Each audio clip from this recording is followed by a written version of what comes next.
Hey guys, this is HD Tools. Today I'm going to do a knife review, and we are going to start at the beginning with my blue FRN Spyderco Delica.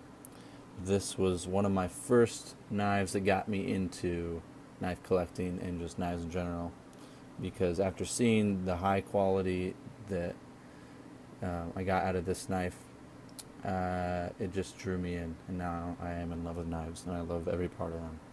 So, we're going to start at the beginning with this, and we'll go from there. So we'll start with the packaging.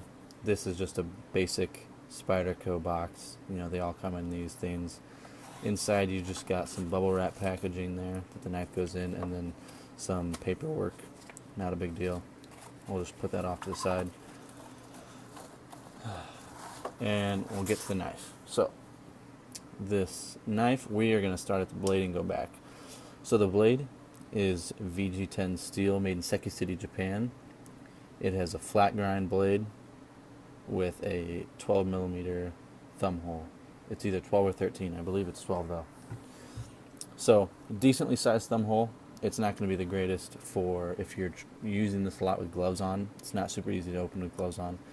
But if you just have a regular hand, thumb fits in there easily to open it up. So it's got some scuffs on there. I've had this thing for 2 years, so it's got plenty of wear showing. But there's absolutely no rust on the blade. There's no rust on the insides. I've taken it apart, plenty of times, and there's no rust in there. The blade shape is just a nice. I think it's kind of like their leaf shape. It's a drop point technically, but yeah, it's kind of like their leaf drop point. So I remember when I first saw this knife and I was looking at getting a knife and I was like, what the heck kind of a blade is that?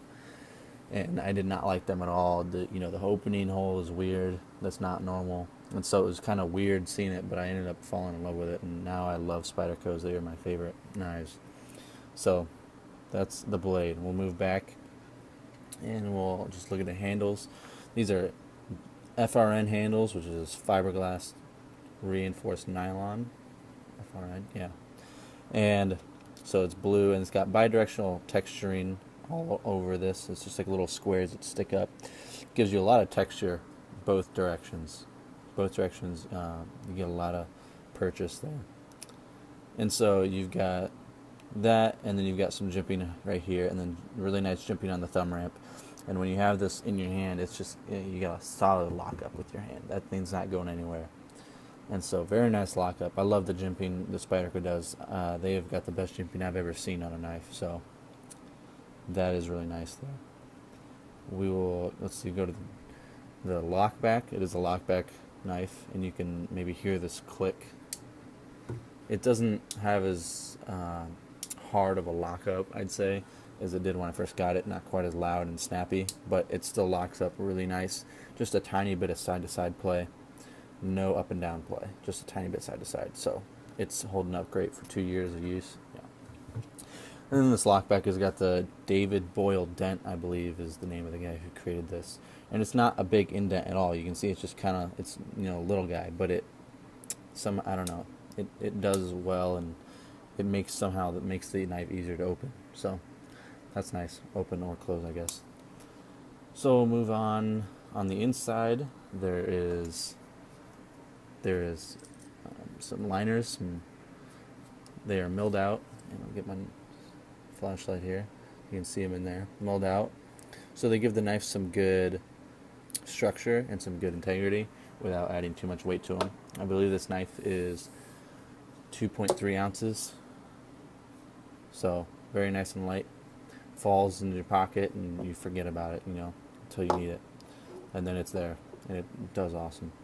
So this knife, it's nice and small. Oh, I forgot to mention, I started up with the blade, and I forgot to mention how long the blade was. 2 7/8 inch blade for the cutting edge. So it's under that legal limit for a lot of states. You can't have something over 3 inches. In Indiana, you can, no big deal, but for a lot of places, they got that law. So this is a good knife. This is a very good EDC knife for a place like that. And let's see, what else? Moving back.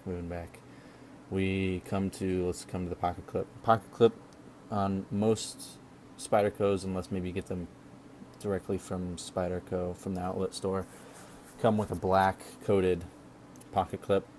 I had one and it came black coated, and then I sanded the black coating off because I liked it better with the satin finish. It fits the rest of the knife, I think, better. And then it broke, my clip actually broke, got snagged on a door and broke, and so I took it into Spyderco when I was up in Colorado, and they replaced it, and they gave me a satin finish one because I asked for it. So that's nice. Didn't have to take all the paint off again. And then the screw, it's screwed together construction with T6 screws here and here, and then T8 screw for the pivot.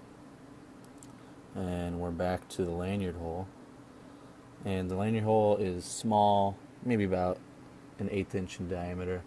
It's not super big, but it should fit paracord in there. One strand, definitely not two. But it doesn't matter to me. I don't use paracord, or I don't use the lanyards on my knives. I tried it once with my paramilitary for about a week, and I didn't like it, so not a big deal for me. What else? I feel like I'm missing something.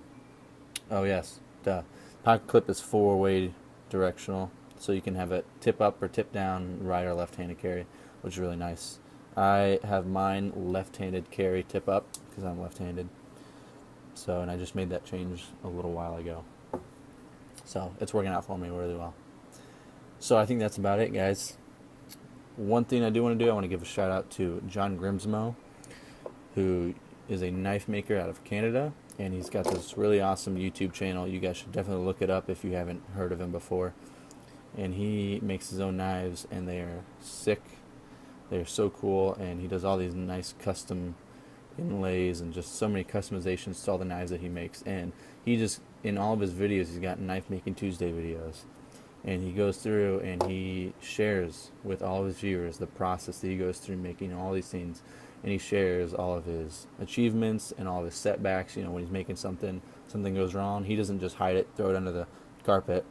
He tells people about it. You know, I tried this and this didn't work, and so I'm trying to fix that. And you know, and I think that's really awesome that he takes the time to really show his viewers and his customers and fans what he's putting into making his knives. So shout out to him. Check them out if you haven't heard of them before. Maybe buy a knife. They're kind of expensive. I don't own one, but one day I will. So, alright, that's it for today, guys. Like and subscribe to the video. If you liked it, leave a comment below. And I'll see you next time.